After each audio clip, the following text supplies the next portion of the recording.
is weighed by doctrine, and every bedroom has a saint peering in from a fresco.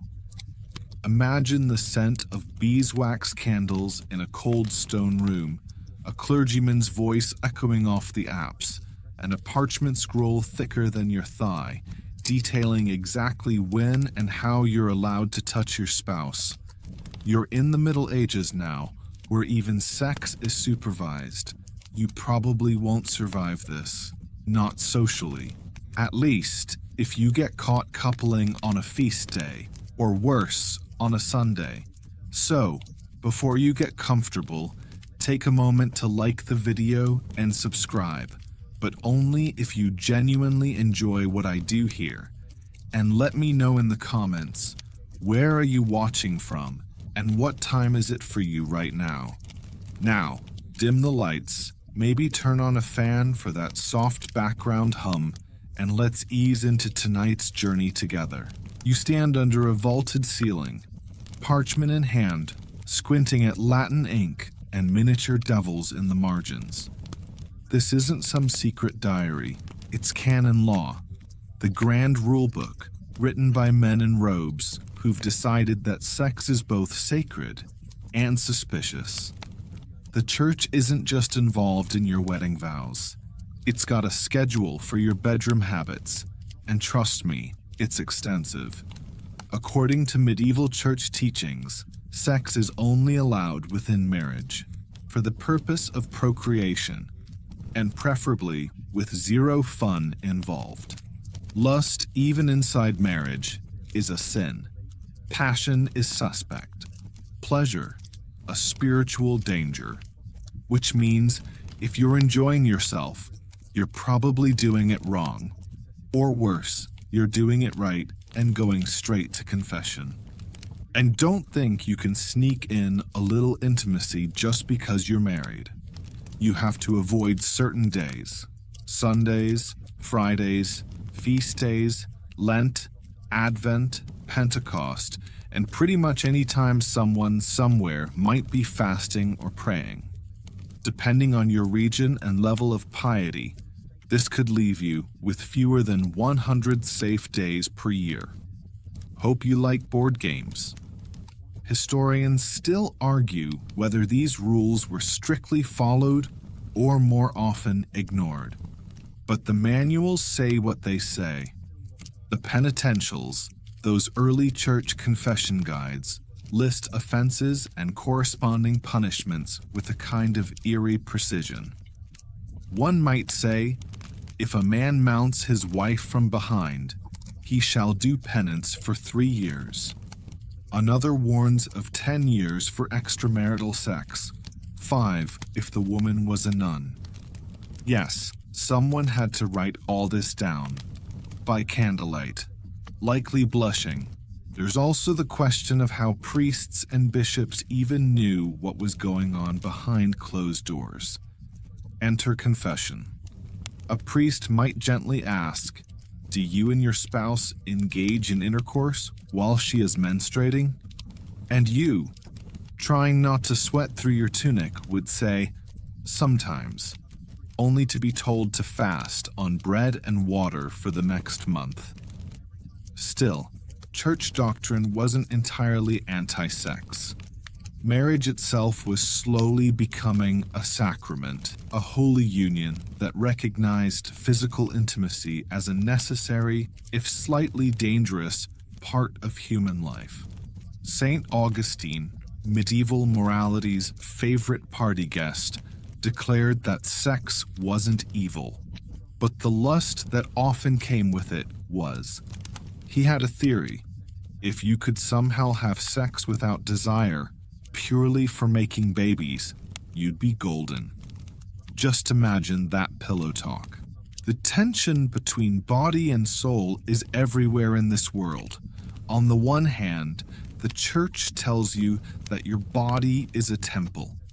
On the other, it's also a trap. One misstep and you're tumbling into damnation. This is a culture of dualities, where even love letters must pass through the lens of sin. And yet, human nature presses on. Here's a quirky little tidbit. In some areas of medieval Europe, especially among nobles, couples were known to get married in bed. The priest would bless the union while the newlyweds lay beneath the covers, fully clothed, of course, probably. Why? Because the consummation was the actual clincher of the marriage, more than the spoken vows. If you didn't consummate it, the whole thing could be annulled. It wasn't just ceremony, it was contract. Not that everyone got to marry for love. Marriages were often arranged, particularly among the elite.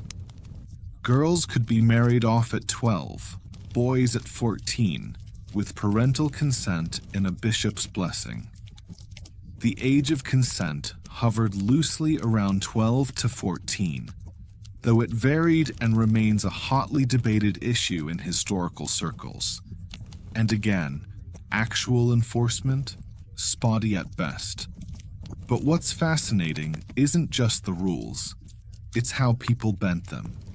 Lovers met in secret, scribbled notes in Latin and French, paid local clergy to look the other way. It wasn't an age of purity, it was an age of elaborate avoidance. And here's where it gets weird. Theologians debated whether Adam and Eve had sex in the Garden of Eden. Some argued yes, but it was pure and desire-free. Others insisted no, not until after the fall, when they started liking it too much. The fact that this was a serious scholarly debate should tell you everything about medieval priorities. So you wander, candle in hand, through this complex landscape of rules and loopholes, sin and sanctity, desire and discipline. The air is thick with incense, the sermons are long, and someone is always watching. If not your confessor, then a saint painted over your bed, eyes wide open. Welcome to the Middle Ages. Hope you're not in the mood. You find yourself creeping through a creaky doorway, barefoot on cold floorboards. The linen sheets of a medieval marriage bed slightly askew. Perhaps not from passion, but from the 5 layers of wool blankets and the occasional goat. Welcome to married life in the Middle Ages, where sex is legal, sanctioned, and still, somehow, more complicated than algebra written by candlelight. The church says marriage is good. Sex within marriage, also good. Well, tolerable, but not if it's too frequent. Not if it's on the wrong day. And definitely not if you enjoy it too much. You get the sense that every marital embrace is secretly a moral tightrope walk. What makes a valid marriage? You might think it's rings or a priest, but nope, it's consent. Verbal consent, physical consummation, and sometimes just holding hands and saying the right words in front of a witness. Medieval canon lawyers were surprisingly chill about paperwork, but intensely nosy about bedsheets. And if that sheet didn't show a spot of blood after the wedding night, you'd better hope your bride had a solid alibi, or a knife and a sympathetic goose. Virginity wasn't just prized, it was a kind of social currency, especially for women. A noble woman's marriage value was directly tied to it. Men weren't held to the same standard, of course. Welcome to patriarchy, please take a seat. But even for them, confessors occasionally asked awkwardly pointed questions about past experiences, dreams, or whether they'd been tempted by farm animals. Yes, that's in the manuals. A well-known document called the Decretum Gratiani, the go-to legal digest of the 12th century, categorically states that a marriage is only fully binding after the first act of sexual union. But if the couple gets cold feet after the ceremony and never consummates, it could be annulled. Think of it as a no questions asked return policy with a lot of emotional damage. Confessors had a front row seat to all this, and their job wasn't just forgiveness, it was diagnosis. Confession wasn't merely, "Bless me, Father, for I have sinned." It was more like, "Father, I touched my wife with affection on a Tuesday during Lent. Is that a mortal sin or just venial?" And the priest, flipping through a thick tome like a spiritual tax code, would deliver judgment with the gravity of a royal inquest. A common question was whether married couples could be too affectionate. Some guides warned against kissing before sex because it might lead to lust, which could lead to damnation. Others said too much talking in bed was suspicious. Silence, missionary position, no eye contact. Perfect. It's like the church invented the medieval version of airplane mode for your libido. Still, people were people, and even the devout occasionally slipped. One fringe tidbit: in some regions of France and Italy, it was customary to bring the bloody sheets from the wedding night to the village square to prove the bride's virginity. The whole town would celebrate or whisper. Theatrics aside, this also led to a small underground economy in fake virginity products, including sponges soaked in animal blood and herbs to tighten things up. You know, just in case. Historians still debate whether these customs were widespread or only practiced by particular social classes or regions. Some argue it was largely symbolic and not consistently enforced. Others say it served as crucial evidence in legal disputes, because yes, your neighbors could sue you for lying about your virginity. Romantic, right? Meanwhile, sex within marriage had to navigate a medieval calendar busier than a modern influencer's inbox. Certain holy periods, Lent, Advent, fast days, feast days, Sundays, were strictly off limits. You weren't supposed to engage in sex if you were preparing for communion, recovering from childbirth, or even if you were just a little too excited. Moderation wasn't a suggestion, it was penance avoiding strategy. And yet, behind closed doors, there were moments of genuine connection. You'd see spouses laughing, teasing, snuggling under sheepskins, maybe even sneaking a kiss after a day's work. The clergy may have tried to stifle joy, but they never quite snuffed it out. There's also a quiet resilience to medieval women here. In theory, a husband had authority over his wife's body, but in practice, a wife could refuse sex if she was tired, ill, or just not in the mood. Canon law allowed for mutual debt, meaning each spouse owed the other sexual access, but also the right to say no. This concept wasn't always honored, but it existed in legal thought. And that's something. A language of the time tells you more than any church edict. Medieval love poetry, yes, even the racy kind, thrives in hidden corners of the era. Letters between spouses survive, written in Latin or vernacular, tender and shy and sometimes downright cheeky. A 14th century German wife writes to her husband that she misses his strong arms and his clumsy feet. Another, in Italy, signs off with, "Your ever-burning hearth." For all the rules and regulations, love flickered warmly in the quiet spaces. And then there are the wedding night manuals, those whispered folk traditions and grandmotherly advice. Boil rosemary and scatter it around the bed for good fortune. Avoid onions, they bring misfortune. And if your husband doesn't know what he's doing, well, pray that Saint Margaret sends him a clue. As you slip from room to room in your imagination, you begin to understand medieval marriage was a battleground between theology and instinct.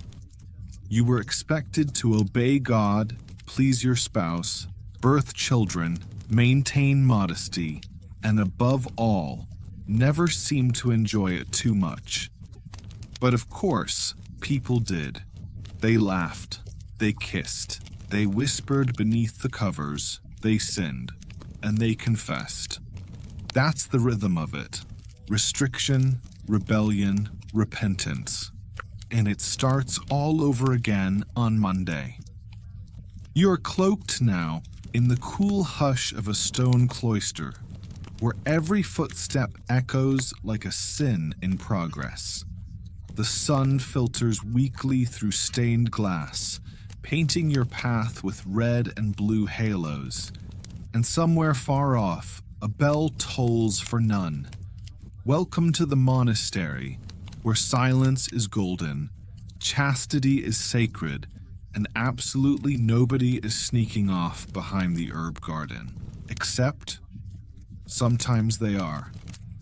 The idea of monks and nuns leading pure, celibate lives was an ideal, one shouted from pulpits, carved into pillars, and endlessly copied in illuminated manuscripts.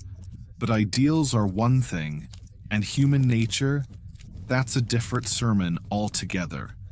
In theory, monastic life demanded 3 vows: poverty, obedience, and chastity. The last one was supposed to be ironclad. No touching, no flirting, no lingering gazes, and definitely no late-night strolls through the cloister with Brother Thomas. But in practice, things got squishy. Medieval monastic records are full of slip-ups, scandals, and the occasional dramatic escape. One 14th century nun was found to be secretly pregnant, and when questioned, claimed a demon had done it. That may sound wild, but it wasn't an uncommon defense. Sex demons were the original scapegoats of cloistered lust. Succubi for men, incubi for women. Historians still argue whether these claims were genuine belief, cover stories, or creative theology. Probably all 3. You pause outside a scriptorium where a young monk scratches out another line of holy text, but look closely at the margin. There, beside a passage about sin, a tiny doodle of a naked man chases a snail. Why? Nobody knows. These marginalia weren't officially sanctioned, but they appear in manuscript after manuscript. Cheeky monks leaving behind visual confessions. Monasteries were often self-contained little cities, complete with gardens, kitchens, and dormitories. Everyone knew everyone. Privacy, not a thing. Beds were close together, walls were thin, and gossip could travel faster than a courier on horseback. That means when someone broke their vows, there were witnesses, and occasionally participants. In some abbeys, male monks and female nuns shared proximity, if not space. Double monasteries, as they were called, housed both genders under the leadership of an abbess. In theory, they were strictly separated. In reality, well, there's a reason some of those abbeys were mysteriously reorganized after a few too many night visits across the cloister. Let's not forget traveling monks, those assigned to oversee distant lands or collect tithes. Once on the road, far from their abbot's eyes, some indulged in brothels, alehouses, or quick trysts with lonely widows. There are letters preserved in ecclesiastical archives where bishops beg their monks to behave, or at least be discreet.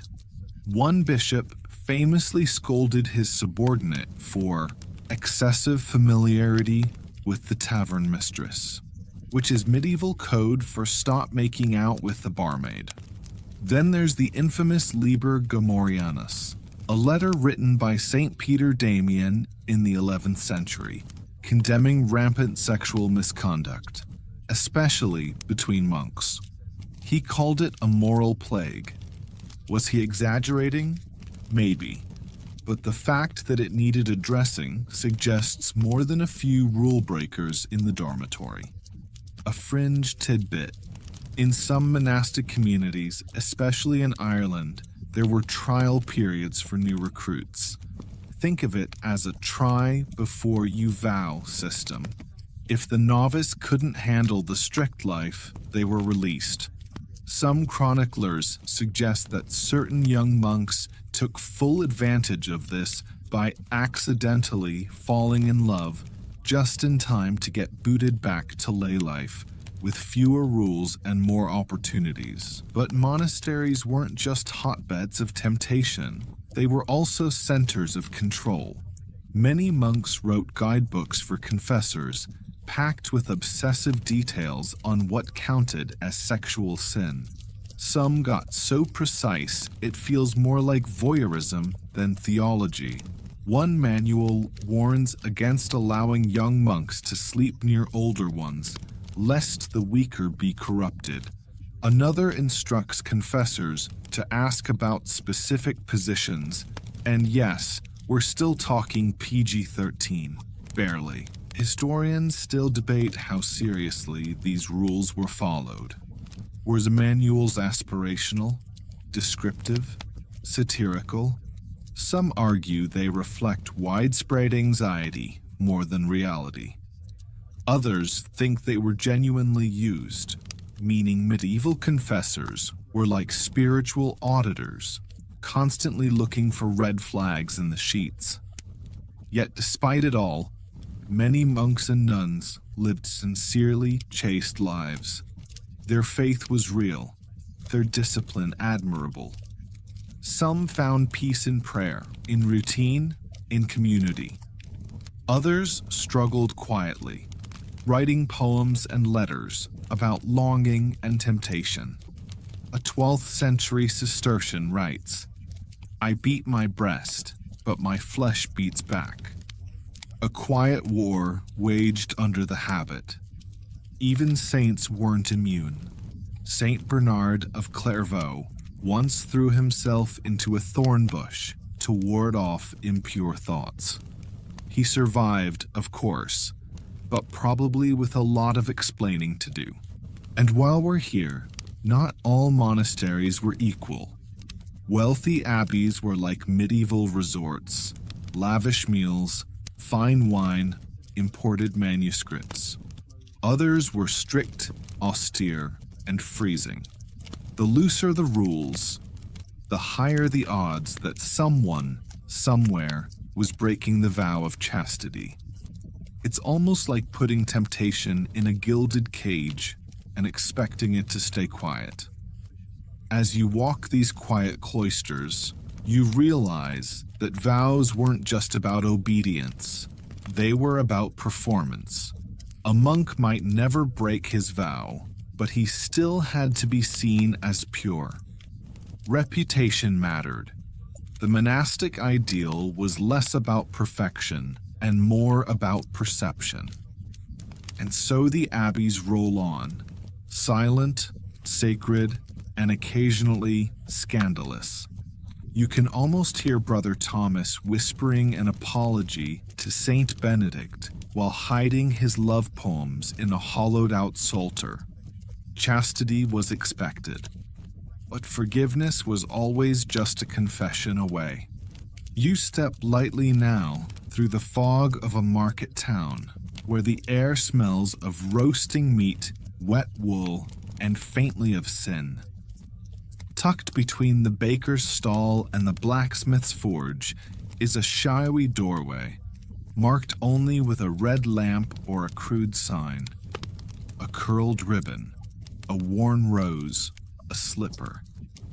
You've just wandered into a brothel. Or maybe it's just a rented room above a tavern. But either way, this is the unofficial beating heart of medieval urban life. Sex work in the Middle Ages was illegal, tolerated, regulated, and even, in a twisted way, sanctified, sometimes all at once. Church authorities condemned it as a moral plague, but town officials, they saw taxes to be collected, streets to be cleaned, and soldiers who needed somewhere to spend their coin. So, sex workers were pushed into liminal spaces, licensed in some cities, hidden in others, punished in sermons, but frequented by bishops and butchers alike. In bustling towns like London, Paris, or Lubeck, prostitution was often segregated to particular streets or quarters. Southwark, just over the river from London proper, was infamous for its stews, bathhouses where you might not just soak in hot water. City records from the 14th century include brothel leases and regulation handbooks. Some cities required prostitutes to wear striped hoods or bright sashes, as if morality could be enforced through fashion. Sex workers came from all backgrounds. Many were poor women abandoned by husbands, widowed too young, or simply desperate for coin in a world with few safe jobs for single women. Some were enslaved, others were runaways. A few were professionals, managing their own clientele, some with charm and others with bribes. And yes, there were men too. Male sex workers, especially those who served other men, operated more covertly, often at the fringes of brothel life or within traveling entertainers' circles. These relationships were doubly forbidden, which only made them more enduring. Historians still argue whether medieval cities actively cracked down on male prostitution or quietly allowed it to exist in alleyways and bathhouses. The truth? Likely both. One fringe tidbit. In 15th century Florence, authorities tried to solve the city's unmarried young man problem by subsidizing brothels, believing that a quick trip to a prostitute might discourage sodomy, considered the greater evil. So yes, city leaders actually budgeted for lust. You can almost imagine the town meeting. Yes, item 7, more funding for virtuous sin. Life in the brothel wasn't all coins and compliments. Sex workers were often subject to fines, beatings, or worse. If a client accused a woman of theft or disease, she might be tossed into a city jail, shaved bald, or publicly whipped. And yet, some madams rose to modest power, managing entire buildings, handling tax collectors, and even bribing local clergy to keep their business protected. Religious tension pulsed through this whole system. Theologians called prostitution a necessary evil, like silage or war. Better, they argued, for men to visit a prostitute than seduce a nobleman's daughter or a nun. Augustine himself suggested that without prostitution, society would collapse into greater chaos. That's the Middle Ages for you. Publicly shaming what it privately relied on. Some brothels were technically owned by the church. Yes, really. In Avignon, papal territory in the 14th century, there are records of clerics profiting off property rented to sex workers. One bishop allegedly fined the girls for blasphemous conversation, then used the proceeds to fund a new bell tower. Ring for repentance, I suppose. Inside a typical brothel, life was theatrical. Rooms were decorated with cheap hangings, soft beds, and sometimes religious icons, either out of guilt or to reassure nervous clients. Music, drink, and flirtation were the prelude to business.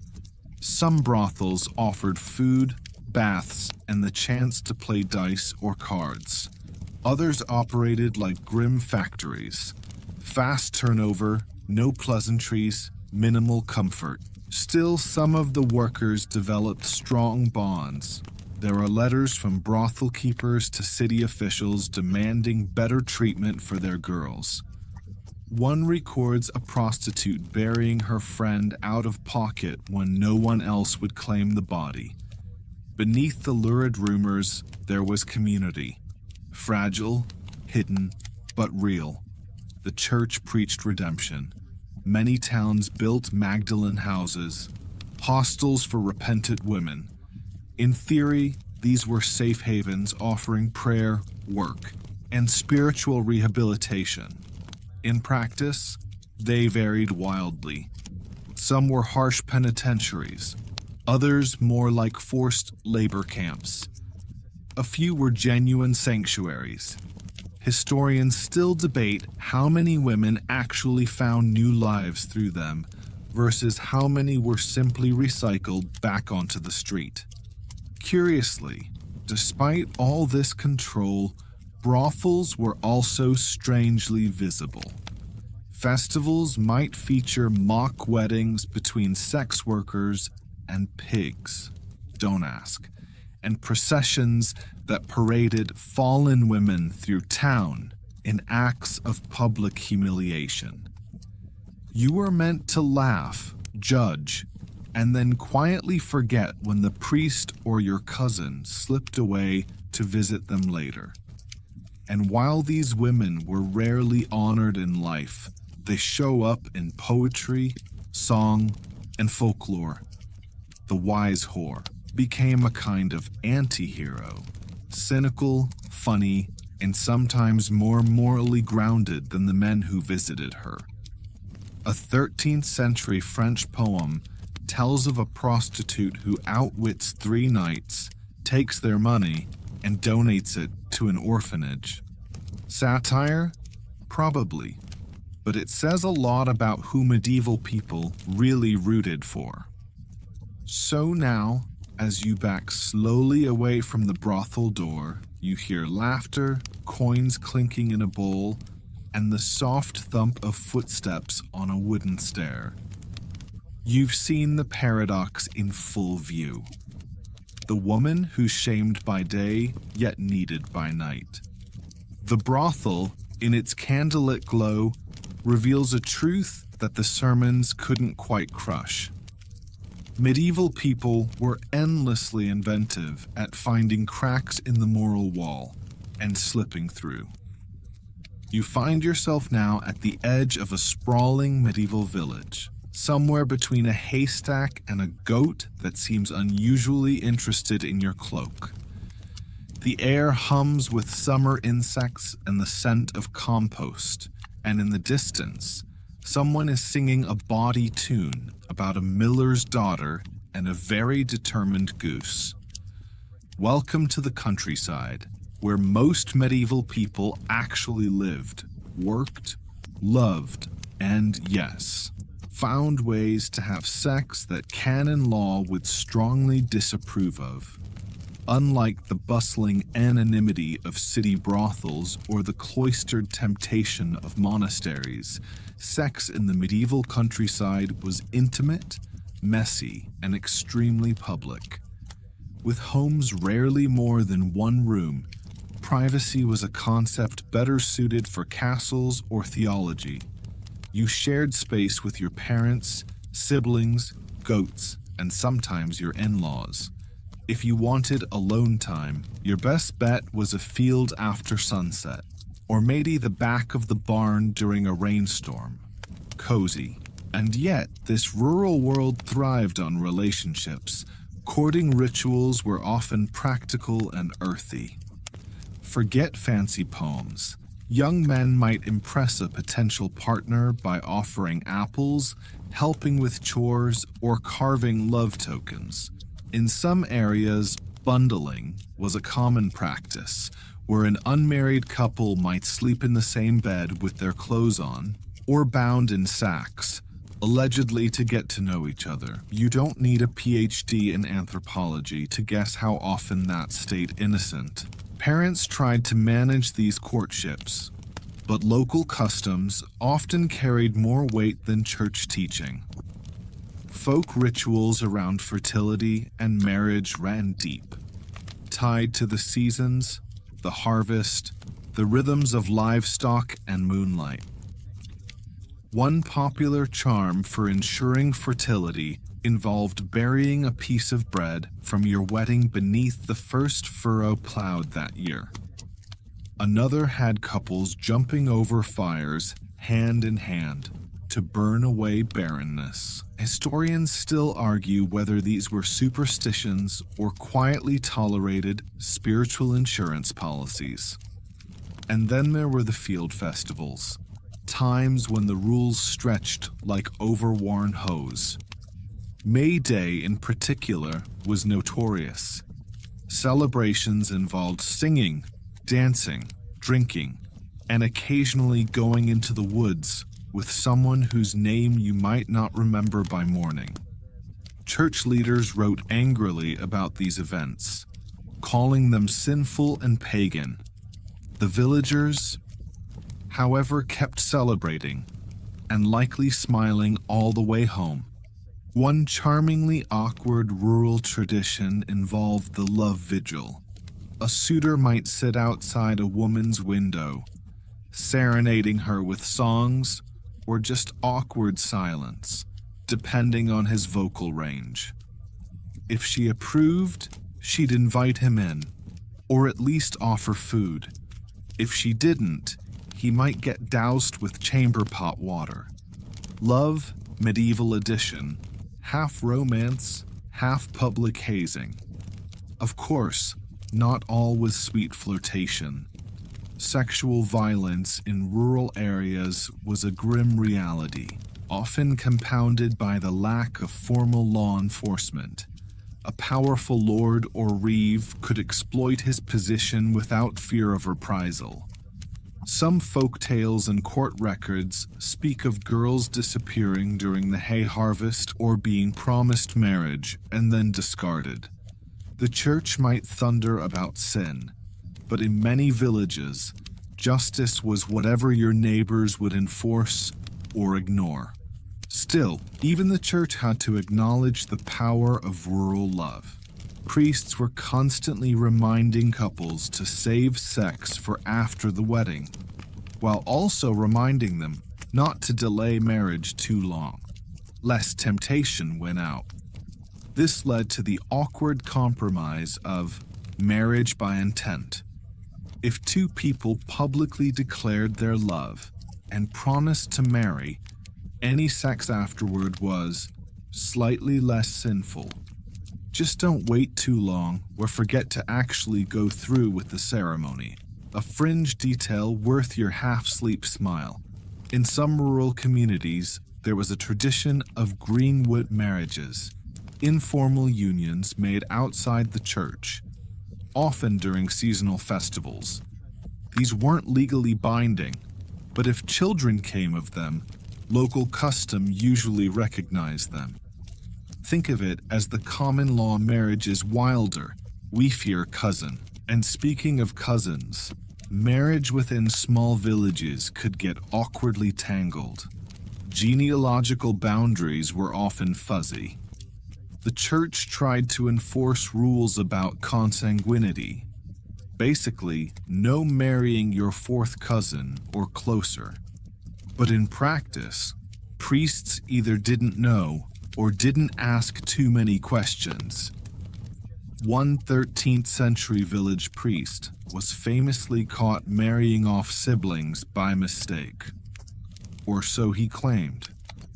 Historians still debate whether this was genuine ignorance or tactical blindness. Let's not forget the importance of fertility.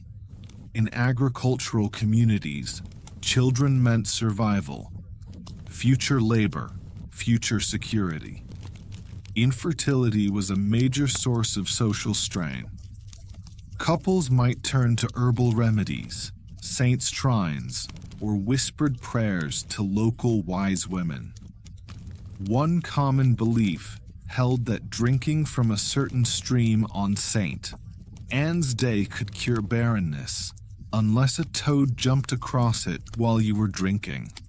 In which case, better luck next year. Sexual education, such as it was, came from observation, jokes, overheard gossip, and the occasional horrifying childbirth. Kids grew up fast and learned more from barnyard metaphors than from any formal instruction. The line between innocence and awareness was blurry and probably vanished entirely after one May Day festival too many. And so, life in the countryside was filled with muddy boots, rough laughter, midnight whispers, and the constant tension between what the church demanded and what reality allowed.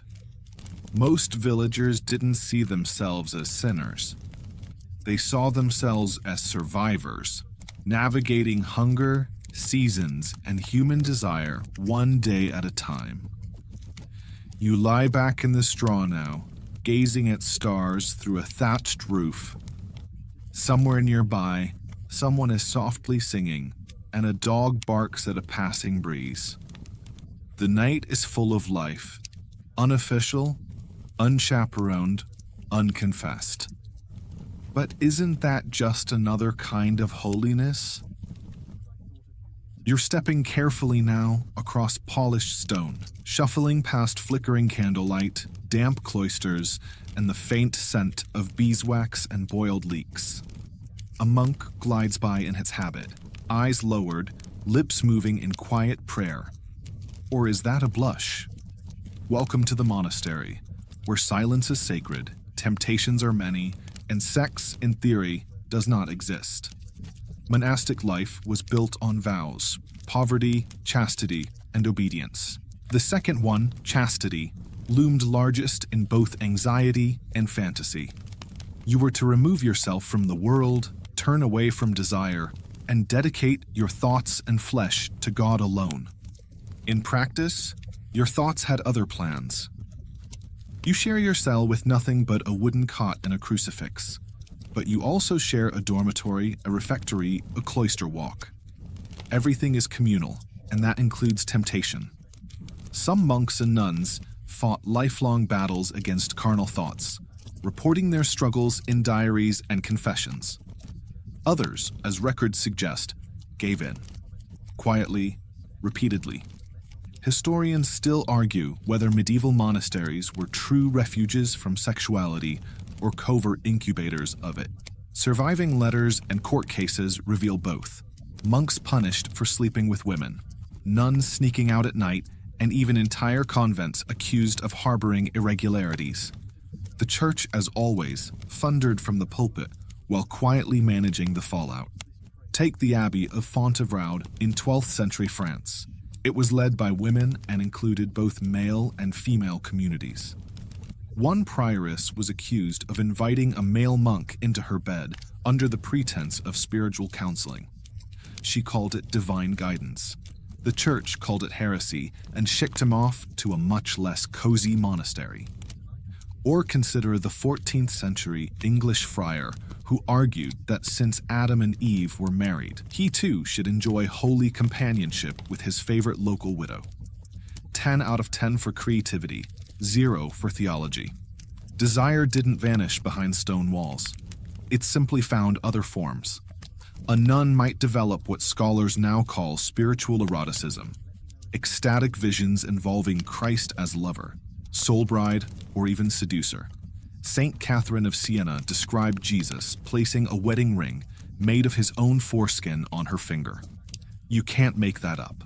Or rather, someone clearly did. Sexual dreams were a constant source of guilt.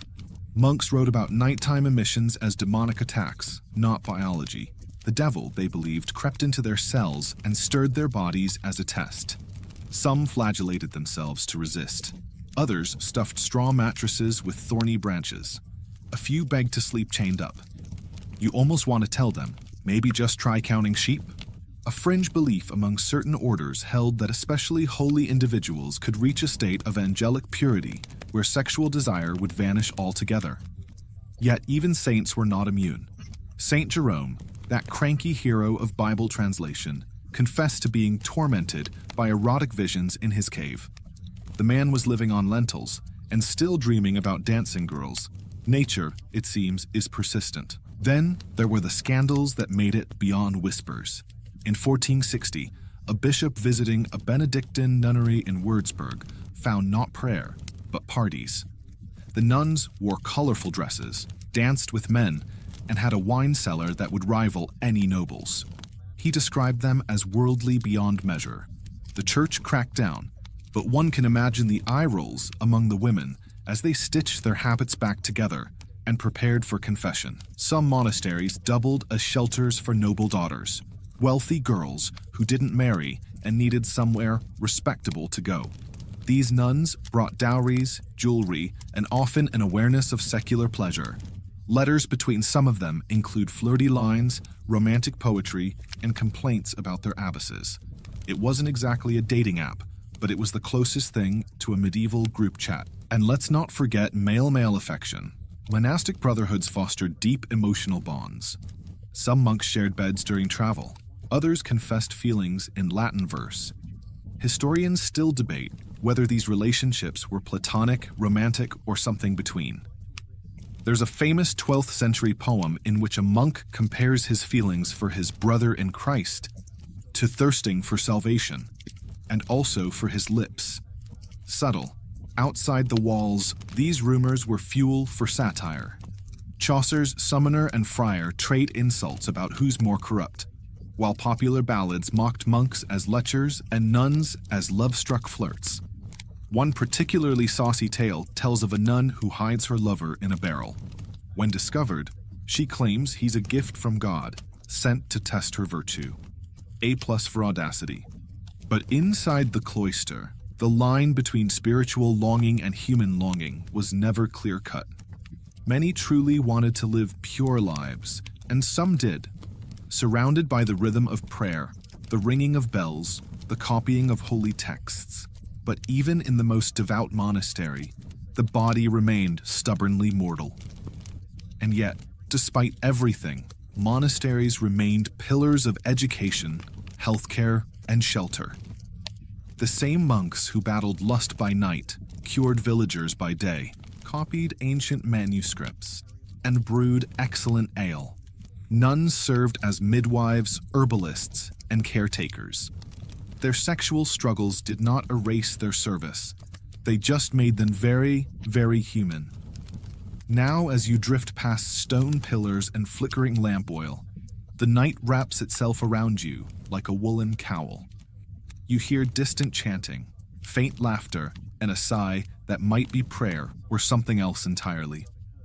In these sacred walls, the soul yearned for heaven, but the body still remembered the earth. You're in a medieval town square now, where the mud never quite dries and the gossip spreads faster than the plague. Stalls sell everything from fish pies to miracle relics, and somewhere behind the tannery, a rat and a chicken are having a standoff. But tucked away in the warren of winding alleyways lies an institution as permanent as any cathedral, the brothel. Welcome to the world of officially sanctioned sin. Yes, that's right. In many medieval towns, brothels weren't just tolerated, they were licensed, taxed, and occasionally blessed. City authorities quickly realized that it was better to contain vice than pretend it didn't exist. A brothel might be located just outside the city walls, or in a designated red light district, often with a charming name like Stew Lane or Women's Way. Nothing subtle there. The reasoning was practical. The church preached chastity, but towns had surpluses of unmarried men, apprentices, soldiers, clergy, travelers. Better they visit a brothel, officials reasoned, than seduce married women, corrupt virgins, or distract nuns. Again, one Parisian ordinance declared that sex workers performed a necessary function, a sort of civic service. Medieval municipal feminism? Not quite, but at least they got room and board. Working in a brothel, however, was no fairy tale. Women often entered the trade out of desperation. Orphans, widows, abandoned wives, or debtors. Brothel keepers, called bawds, were usually older women who managed the business side: food, bed linens, rent collection, and keeping the local constable well fed with bribes. The church often tried to rescue fallen women, but with limited housing and limited interest in social reform, most efforts were little more than sermons. Inside the brothel, rules applied. In many towns, sex workers had to wear distinctive clothing: yellow headscarves, striped dresses, or bells on their belts. It was supposed to shame them. But fashion being what it is, some turned it into a brand. In 14th century Avignon, red shoes became associated with high-status courtesans, and soon every wealthy man's mistress had a tear. Take that patriarchy. A few women found surprising success: courtesans. In larger cities like Venice, Florence, or London, might become semi-celebrities, educated, witty, well-dressed. They entertained poets, artists, diplomats. Some wrote poetry themselves. One Venetian courtesan, Veronica Franco, published sonnets and even debated a bishop in print. You probably wouldn't meet her in a stew house, but you might quote her at a dinner party. The men, too, came in all types. Some were awkward youths with pocket coins and dreams of sin. Others were clergy, merchants, or even noblemen seeking discretion. In 15th century England, records show that bishops sometimes paid for prostitutes. Indirectly, of course. One bishop even financed a brothel disguised as a refuge for weary travelers. Historians still debate whether he believed his own marketing. Diseases were an ever-present danger. Before germ theory, people believed venereal disease was caused by bad air or divine punishment. A popular remedy involved mercury, which, yes, is a poison. If you survived the cure, congratulations. You are now celibate by default. Bathhouses, often affiliated with brothels, offered herbal steams, not-so-subtle massages, and an excellent place to catch syphilis in candlelight. Brothels were also popular targets for sermons. Preachers thundered about them from pulpits, warning of hellfire, ruined wombs, and the wrath of saints. But their words often had the opposite effect, drawing curious listeners who were eager to see what the fuss was about. One famous friar in Bologna preached so vividly about the sins of the flesh that his audience followed him out the door, and directly to the brothel he'd just condemned. There was a fringe concept, especially in German towns, of holy prostitution. This didn't mean sex for saints, but rather a belief that sex workers could redeem their souls through acts of charity or prayer. Some brothel communities even had their own chapels and confession schedules. A particularly creative brothel in Prague is rumored to have had a confessional booth built right into the entrance. Two sins with one stone. Legal regulation varied wildly. In London, the Bishop of Winchester actually oversaw the city's main brothel district, collecting rents from Winchester geese, as they were called. A goose, in slang, became synonymous with both sex and syphilis. The bishop, meanwhile, used the money to fund church repairs. Divine irony in full swing. But even these semi-official setups were fragile. When moral panic flared or war broke out, brothels were the first to be shut down and the women imprisoned or run out of town. During the Black Death, many brothels were blamed for spreading the plague, despite fleas and rats doing most of the legwork. In one Italian town, desperate to appease God, officials offered sex workers a choice: leave town or join a nunnery. Most chose exile. One wrote on the brothel wall, "Better a sinner in the sun than a saint in the dark." Brothel culture also crept into the arts. Fabliaux, comic French poems, were full of bawdy humor and clever courtesans. Paintings from the era show brothel scenes with equal parts mockery and fascination. Even plays put prostitutes on stage, usually as punchlines, but sometimes as the only characters with actual agency. They knew what they wanted, they made choices, and they had wit sharper than a bishop's mitre. Still, life was hard. Aging out of the trade meant poverty, illness, or seeking shelter with the church, which often hesitated to accept them. Some women formed informal cooperatives, pooling resources and supporting each other. A few even managed to buy freedom, property, or small businesses. One medieval record lists a former sex worker who became a successful candle merchant and sold her best wax to the very monastery that once condemned her. And so you wander past the flickering lanterns of the night street, hearing laughter behind shuttered windows and the faint clink of coins. In this corner of the medieval world, pleasure and survival blur. The church may wag its finger, but the world outside keeps turning.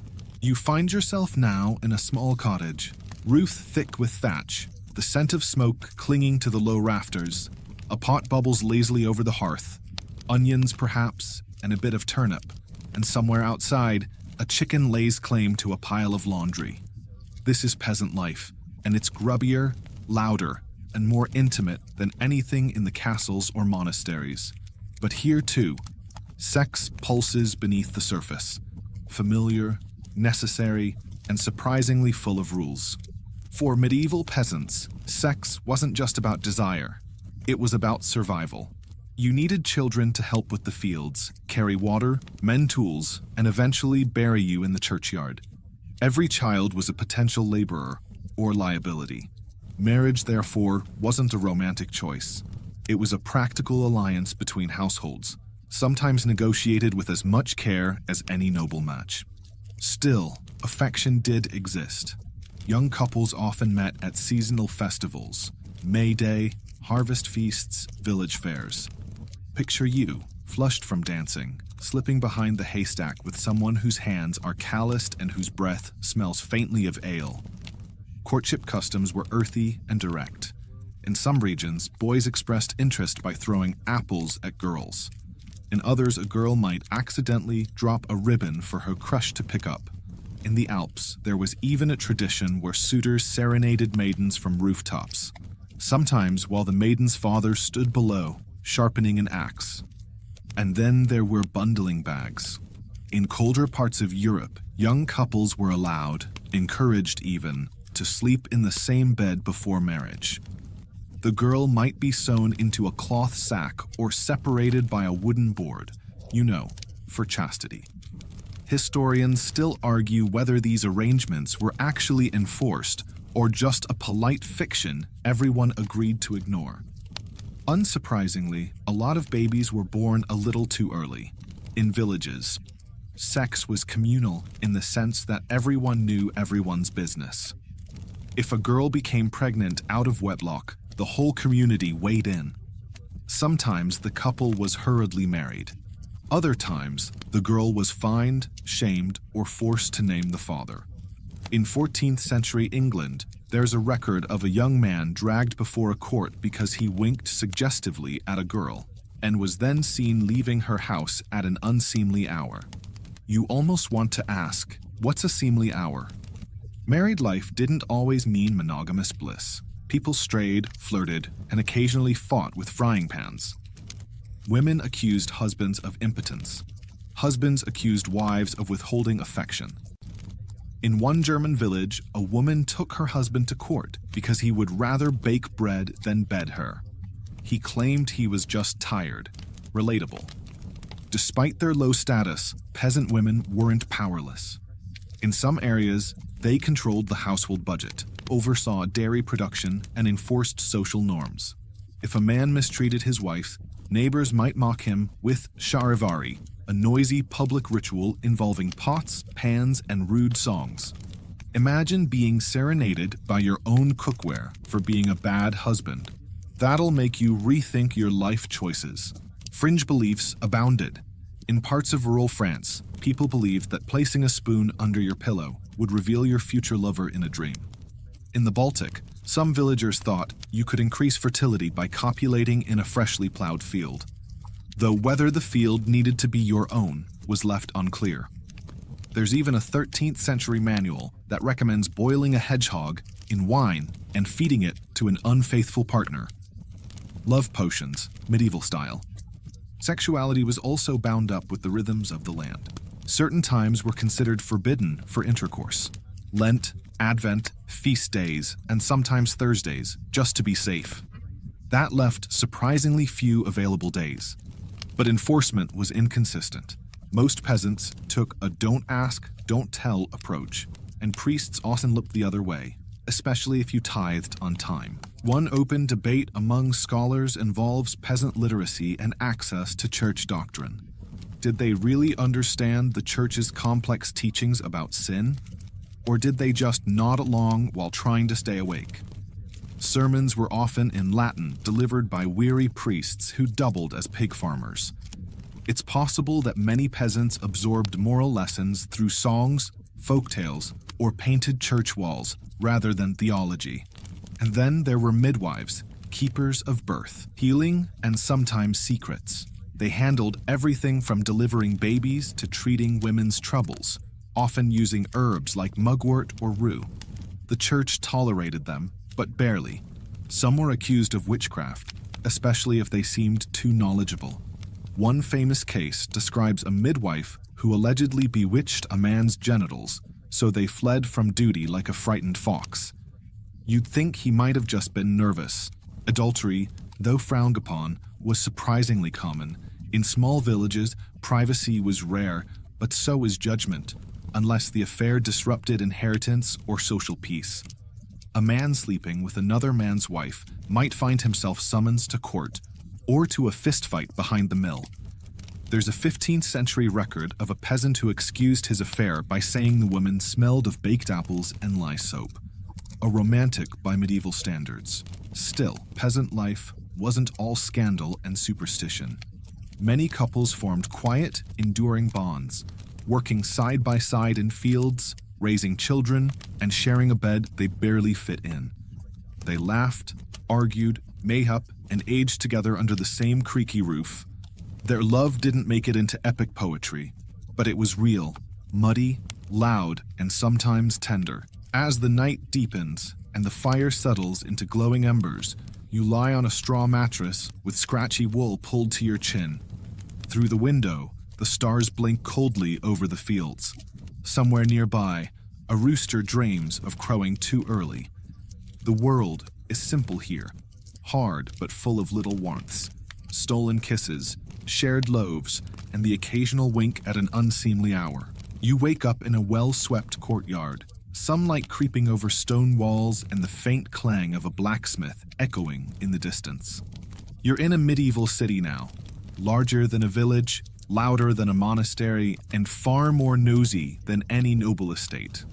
This is where tradespeople, artisans, clerks, and students live cheek by jowl, and where love and sex take on the rhythms of urban life.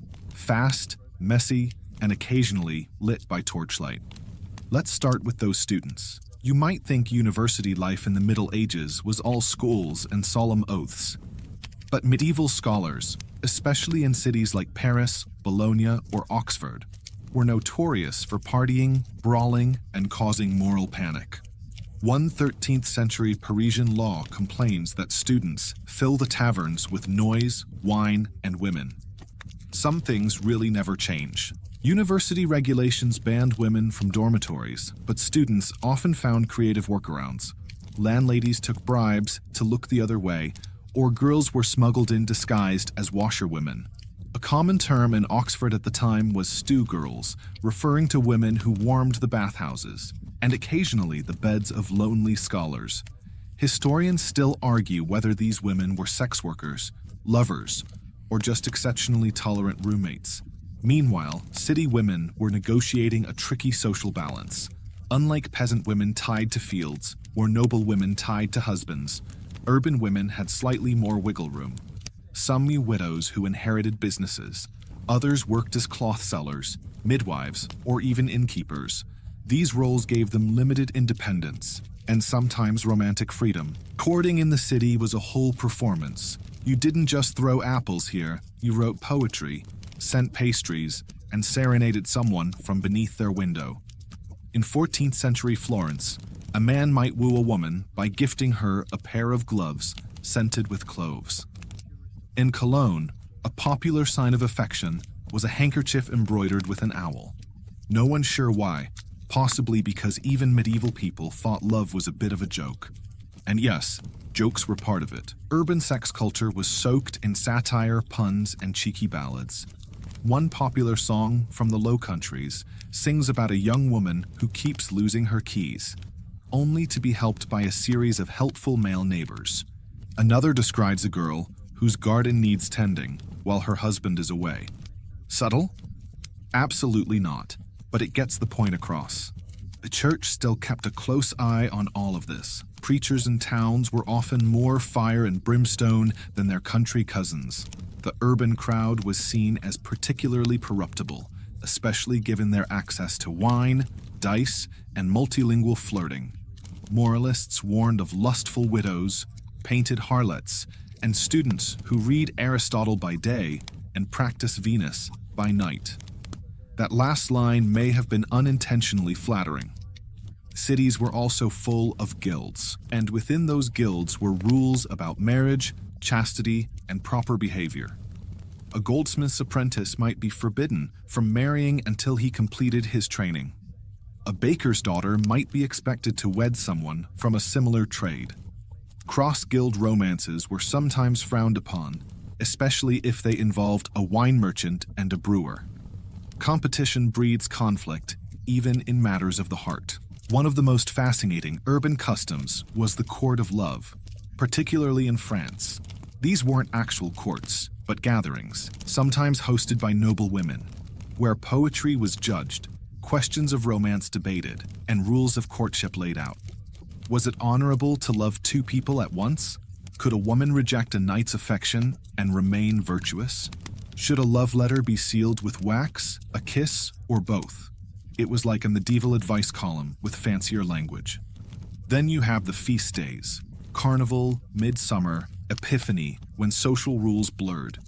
During Carnival, for instance, people wore masks, cross-dressed, and engaged in temporary marriages that sometimes lasted only for the day. Psalms from the Tyne hint at wild processions, public flirtation, and the occasional very short honeymoon. Some moralists tried to cancel these festivals altogether. They failed. You can't out-legislate revelry. The other constant presence in cities? Public punishment. If someone was caught in adultery, lewd behavior, or solicitation, the consequences could be humiliating. Women might be forced to parade through town in a torn chemise. Men might be tied to a cart and whipped. Public shame was considered more effective than prison. And in case you're wondering, yes, people did show up to watch. Free entertainment was hard to come by. But cities also had private spaces, tiny apartments, curtained beds, alleyways lit by lanterns. Letters passed between windows, promises whispered between merchants' stalls. Love was clever, cautious, and often very quiet. In a world where too much desire could ruin your reputation, or worse, it took creativity to find happiness. There are quirky outliers too. In parts of medieval Spain, there were women called amizades, not quite lovers, not quite sex workers, who formed long-term gift-based relationships with clerics, students, or officials. They were expected to be loyal, witty, and discreet. Think of them as unofficial girlfriends with excellent social skills. Whether these relationships were tolerated or quietly judged is still debated by historians. And what about same-sex relationships in cities? They existed, of course they did, but they lived in shadows. Records from Italian courts mention young men arrested for sodomy, often with vague or inconsistent details. In some cases, the punishments were harsh, in others, mysteriously dropped. In the German city of Speyer, a 14th century court record describes two women caught lying together in the manner of man and wife. they were banished, but not before the town debated what that even meant. Urban life was many things: dangerous, exhilarating, crowded, loud, and yet in the middle of all that noise, people still fell in love. They still snuck glances across market stalls, kissed beneath balconies, and wrote terrible poetry by candlelight. You can almost hear the rustle of parchment and the faint creak of stairs as someone tiptoes out before dawn. As you wander these cobbled streets, lanterns flickering above, the city feels alive with longing. Behind each shuttered window, a story unfolds. Some tragic, some joyful, some best whispered after dark. And you, sleepy traveler, are just passing through. You drift now to the edge of the village, then beyond the town gates and into the eerie calm of the woods. It's dusk, and air grows thick with the scent of damp earth and wild herbs. This is the realm of folklore, superstition, and whispered warnings, where official doctrine fades and sex becomes entangled with the mystical, the marginal, and the forbidden. In the popular imagination of the Middle Ages, not everything about sex was confined to beds or bridal chambers. The forest, the literal and symbolic edge of society, was full of strange encounters and tempting figures. Witches, fairies, forest spirits. They weren't just background characters in bedtime tales. They were sometimes blamed for very real, very bodily transgressions. Take the succubus, for instance, a demonic seductress who visited men in their sleep and sapped their strength through illicit nocturnal activities. She came to me in the shape of my dead wife. One man allegedly confessed in a 12th century account. And though it might sound like the perfect excuse for a guilty conscience, belief in such beings was no joke. Monks wrote treatises warning of seductive demons. Priests held exorcisms to cleanse lustful thoughts. And you, well, you might have just had a weird dream after eating moldy cheese. Historians still argue whether these tales reflected psychological phenomena. Sleep paralysis, perhaps, or served as cautionary allegories. Either way, it's clear that sex wasn't only a moral issue. It was a supernatural one. If you felt temptation, maybe it wasn't your fault. Maybe the devil whispered in your ear, or climbed into your bed. Women accused of witchcraft were often tied to accusations of unclean or excessive sexuality. A midwife who used herbs to ease menstrual pain, suspicious. A widow who refused remarriage, dangerous. A woman who lived alone in the woods with an impressive herb garden and 6 cats, probably hosting orgies with Satan. It didn't take much. In the Malleus Maleficarum, the infamous 15th century witch hunting manual, there's a whole section dedicated to the carnal appetites of witches. It claims they can steal men's genitals, store them in bird nests, and use them to make potions. You think you're dreaming, but no. That's an actual published belief. One scholar dryly noted that it's unclear whether anyone ever retrieved their property. Indeed, in folk practices, sex magic was real and sometimes shockingly practical. Want to win someone's heart? Carry a piece of their clothing next to your skin for 7 days. Or bake a bread loaf with your own hair inside. Want to prevent your partner from cheating? Sew a frog's tongue into their tunic. Want to ruin their virility entirely? Bury a cursed wax figurine at a crossroads. Medieval breakups were not subtle. The church tried to suppress these folk customs, but often failed. Priests might preach against superstition in the morning and secretly ask the village wise woman for a love charm at night. People lived with contradictions. One moment they confessed sin, the next they boiled lavender and honey in the hopes of better performance. Faith and folklore didn't just coexist, they tangled like roots underground. Another fringe belief? The moon's influence on desire. It was widely believed that certain phases of the moon heightened sexual potency. Farmers timed marriages or chose bedding nights based on lunar cycles. Astrological guides offered detailed diagrams. Mars in Aries was passionate, Venus in Pisces, romantic but unreliable. If Mercury was retrograde, probably best to sleep alone. Travelers also carried stories with them, spreading erotic tales, superstitions, and cultural quirks. In parts of Scandinavia, for instance, it was rumored that trolls could seduce maidens and leave them with changeling children, sickly, strange infants said to be swapped with human babies. These stories may have tried to explain birth defects, miscarriages, or postpartum depression, but in the moment, they gave people a way to frame the unexplainable. And let's not forget saints. Some medieval saints were deeply tangled with issues of sexuality. Saint Margaret, for example, was said to have been swallowed by a dragon and then burst out of it unharmed. A symbolic virginity metaphor that frankly raises more questions than it answers. Saint Agnes was martyred for refusing to marry. Saint Pelagia was a former courtesan turned hermit, and Saint Wilgefortis was a bearded woman saint venerated by women wanting to ward off unwanted suitors.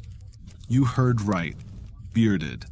She prayed for protection and woke up with a full face of hair. It worked. One of the more bizarre relics of the time was the penitential pilgrimage, especially popular among nobles and clergy. Caught in sexual sin, time to walk, barefoot and often naked, to a holy site. There's a 14th century record of a monk caught in a scandal who walked 200 miles wearing only a sackcloth and a bell, so everyone would know he had strayed. Public accountability, medieval edition. Even the varied landscape held erotic significance in folk belief. Certain springs were said to cure infertility. Certain trees were known as lovers' oaks. In one English village, a pair of standing stones were believed to ensure pregnancy if you walked between them under a full moon. Unsurprisingly, locals kept a very close eye on the calendar. Sex and death were never far apart either. Graveyards were surprisingly common sites for illicit trysts, partly because they offered privacy, and partly because some believed the boundary between life and the spirit world heightened passion. There are even records of graveyard marriages, performed in secret for couples of mismatched status, hoping to avoid official sanction. The logic seems to have been, if the dead don't object, who else matters? And so in the margins of society, out in the fields, the woods, the starlit crossroads, sex became a shadowy, shape-shifting thing.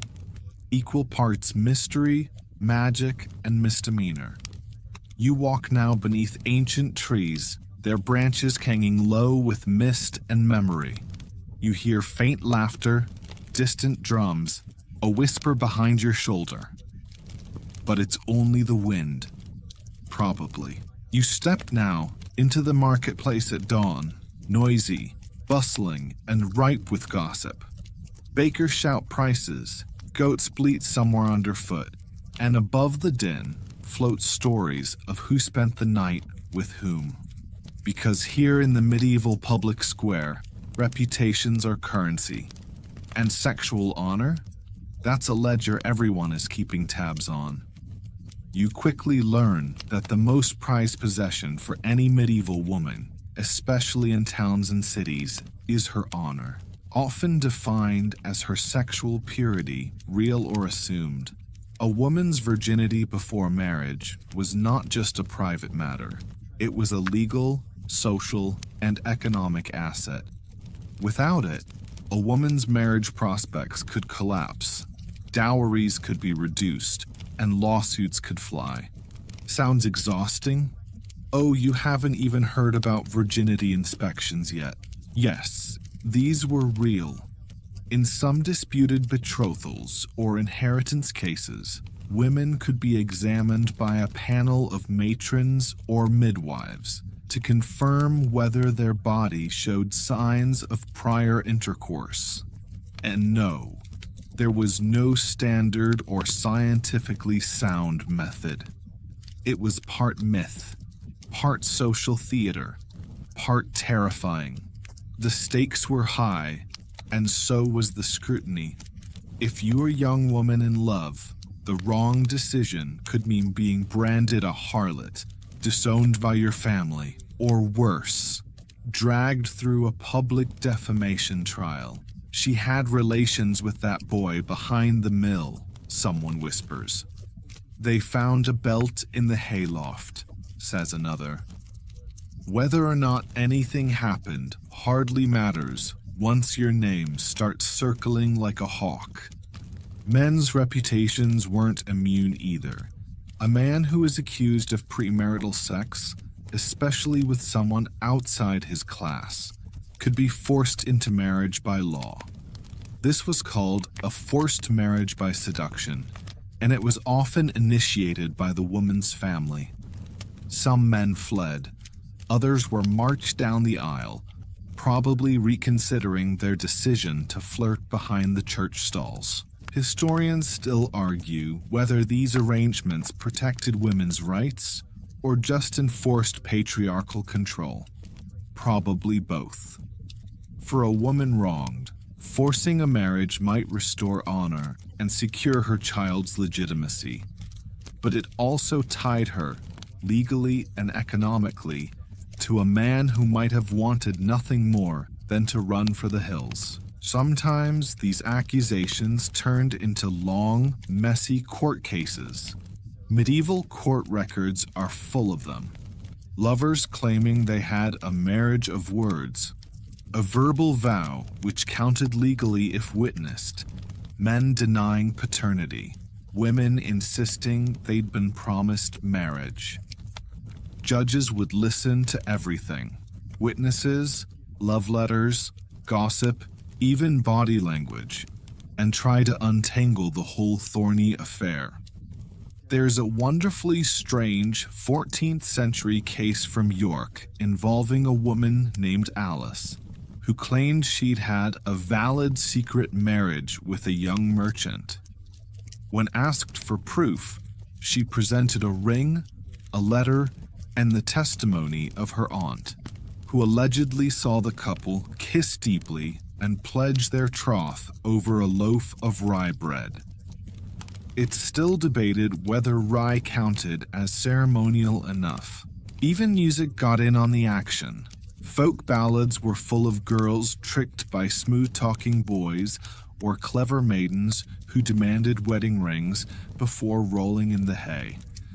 One Old English song warns, "He who climbs in through the window shall pay in silver come Sunday." In other words, if you sneak in, you'd better be ready to pay up or get hitched. Of course, not everyone got caught. Couples had secret ways of communicating affection, especially when their relationship wasn't approved. A glove laid across a windowsill might mean, "Meet me tonight." A belt hung on a door? "My parents are out." Flowers had meanings too. Rosemary for remembrance, basil for love, rue for regret. You could say a lot with a bouquet, even if you didn't mean to say all of it. And when love turned to scandal, the punishment was often public. In parts of France and Italy, women accused of infidelity or promiscuity were forced to wear shame garments, brightly colored robes, head coverings with animal ears, even wooden signs naming their crime. Men caught in adultery might be paraded on donkeys, facing backward, holding a ladle. Why a ladle? The logic is long lost, but the embarrassment was very current. But then, not all shame was imposed. Some people embraced reputation's edges. There are records of women known as Franches femmes in French towns, sexually independent women who wore special clothing to signal their status. Not quite prostitutes, not quite courtesans. These women operated in the blurry space between scandal and glamour. Some ran their own houses, some had long-term patrons, and some just didn't care what the neighbors thought. Still, for the majority of medieval folk, the pressure to conform to sexual norms was intense, and often policed by other women. Mothers, aunts, and older sisters acted as protectors of honor, watching over younger girls like hawks. A mother might sleep with her daughter the night before her wedding to ensure no premarital sneak-ins occurred. A sister might follow you to confession just to make sure your sins weren't too juicy. Men faced reputational damage too, especially if they were deemed overly lustful, cowardly in bed, or worse yet, impotent. This last accusation was so serious that annulment trials often involved invasive questioning and even bizarre medical tests. In one infamous case from Florence, a man had to prove his virility in front of church officials by attempting congress with a hired woman behind a screen. According to the records, it didn't go well. And let's not forget what a bad reputation could mean for same-sex attraction. While medieval attitudes were complex and varied, being known or even rumored to desire someone of your own gender could lead to exile, fines, or execution, depending on where you lived. Still, letters and poems survive that suggest many such relationships flew quietly under the radar, protected by discretion, coded language, and the general lack of nosy diaries. At the heart of it all was the strange tension between secrecy and spectacle. Everyone was watching, whispering, judging. But everyone was also hiding something: a flirtation, a rendezvous, a promise made in candlelight. You stroll past a gossiping group now and catch the words, "She said he kissed her with bread still in his beard." You smile. Some scandals never go stale. And as the square fills with light and the stalls open for business, the dance of glances and stories begins again. Behind every trade of apples or bolts of cloth, there's a quiet reckoning. What's your reputation worth? And are you willing to gamble it for one night, one kiss, one whispered secret under the stars? The bells toll faintly as you leave the marketplace behind. You're headed somewhere more official now, somewhere where sex, law, and power intertwine like ivy through stone. Because in the heart of the medieval city sits the court. And in this court, your most private acts might suddenly become very, very public. You don't need to commit murder to end up before a judge in the Middle Ages. Sometimes, all it takes is falling in love with the wrong person, or falling out of love with the right one, or just falling into bed without the necessary paperwork. Because the church wasn't the only one concerned with your bedroom behavior. Secular and ecclesiastical courts both had a long to-do list when it came to controlling sex. Marriage, for instance, was legal territory, not just spiritual. Disputes over dowries, consummation, adultery, impotence, and abandonment flooded courtrooms. And unlike modern cases, these weren't always dry legal documents. Many records include word-for-word arguments, colorful witness testimony, and even the occasional insult hurled across the aisle. It's courtroom drama with a distinctly medieval flavor. Take the case of a woman named Marjorie in 14th century England, who sued her husband for failure to perform his husbandly duties. She claimed he had gone suspiciously limp after their wedding feast and had refused all attempts at intimacy. The husband, embarrassed but defiant, blamed it on a curse placed by a jealous ex-lover.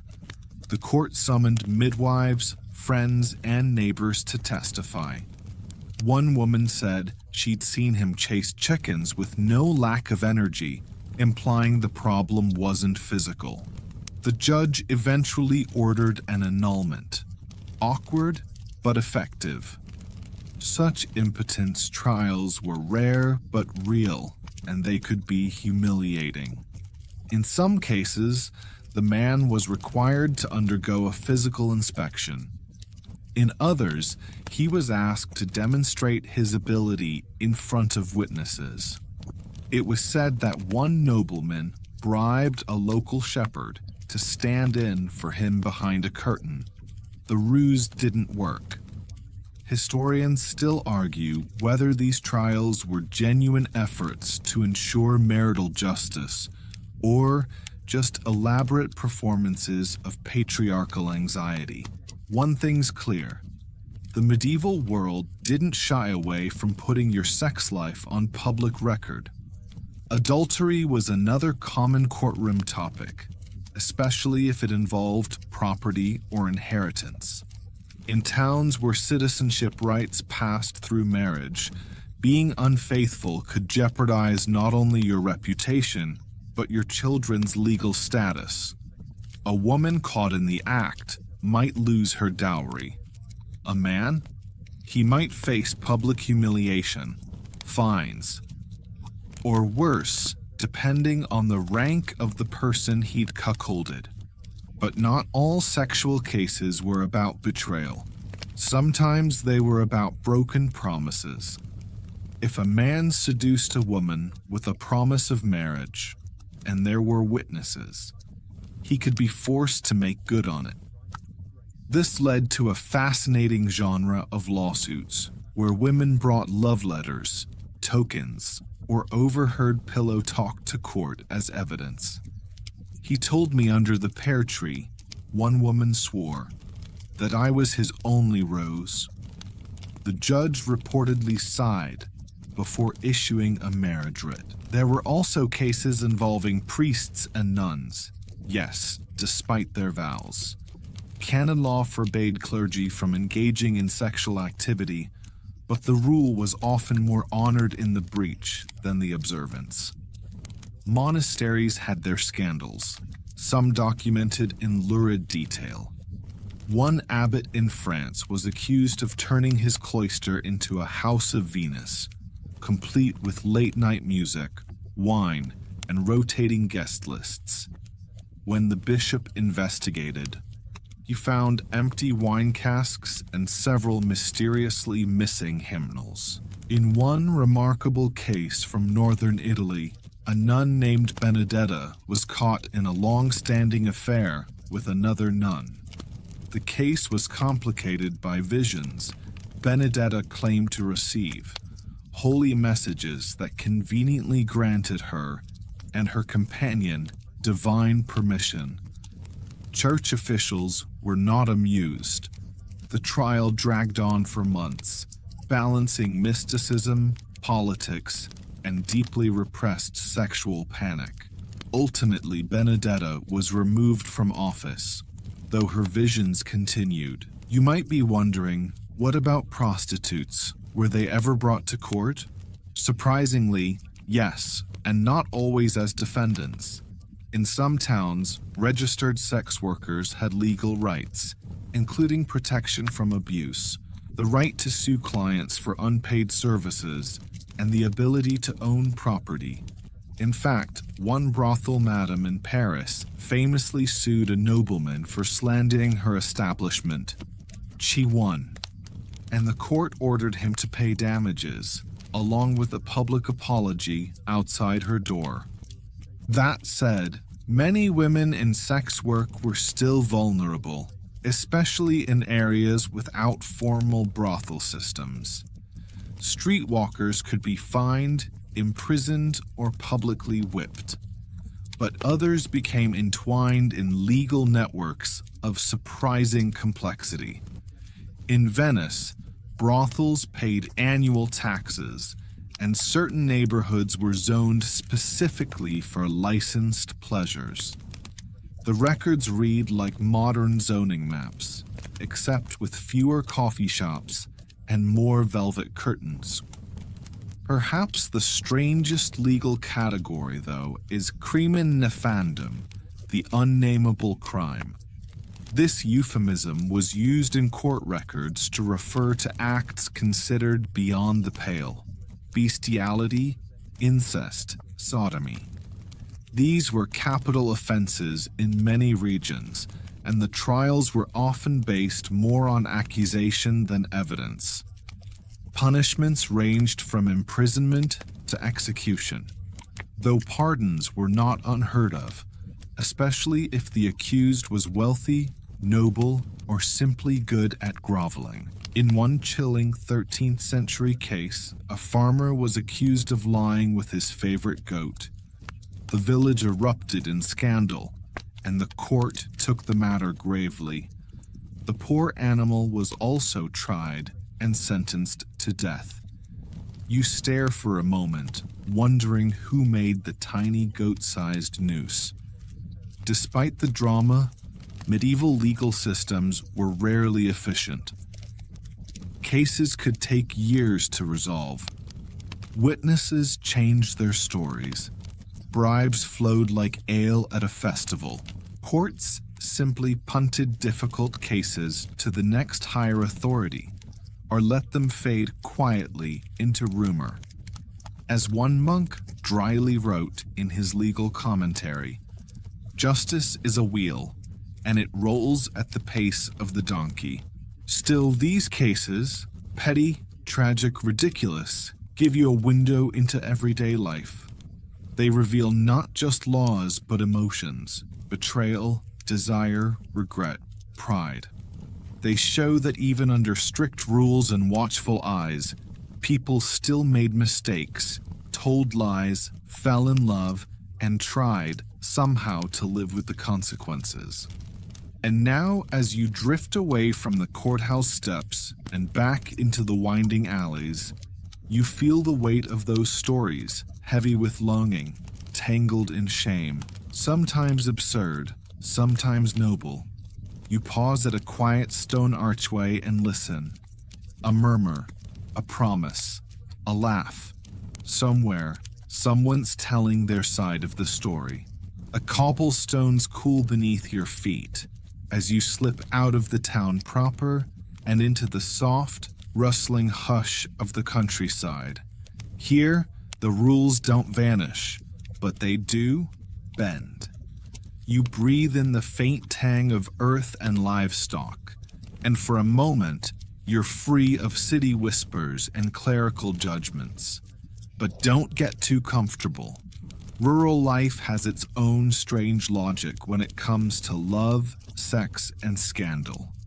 In many ways, peasants lived closer to their desires. Their homes were small, often single-roomed, their lives entwined with cycles of planting, harvesting, and survival. Privacy, unheard of. If you lived with your family or worked on someone else's land, Your romantic life unfolded before an involuntary audience of siblings, servants, and the occasional passing pig. And yet, despite, or maybe because of this proximity, sexual customs in the countryside were often surprisingly flexible. For example, hand fasting, a kind of informal engagement ceremony, was widespread across the rural medieval world. Two people could declare themselves married before witnesses, with or without a priest. If the couple consummated it and lived together, it often counted as a legitimate union under canon law. Neat loophole, right? But here's where it gets messier. Couples sometimes hand-fasted in private, without telling their families, especially useful if the match wasn't approved. Others used it as a temporary trial period, a sort of medieval version of living together to see how it goes. If it didn't go well, they simply stopped living together. This, of course, created endless legal headaches when someone later claimed, "But we were married. We did the vows and everything, even had a nice piece of rye bread afterward." Historians still argue whether hand fasting was a progressive custom allowing rural lovers autonomy, or a dangerous gray area, exploited to seduce and abandon. Probably both. It's the medieval equivalent of someone changing their relationship status to "it's complicated." Another surprisingly common practice was bundling, especially in Northern Europe. In a nutshell, bundling was the act of a courting couple spending the night together in bed, fully clothed, sometimes sewn into separate sacks or separated by a wooden board. The idea? Intimacy without fornication. Or at least, that was the theory. As you might guess, outcomes varied. Some families even encouraged bundling as part of courtship, particularly in winter when houses were cold and space was scarce. A daughter might be allowed to receive a suitor in bed, provided her parents were in the next room, and possibly peeking through a crack in the wall.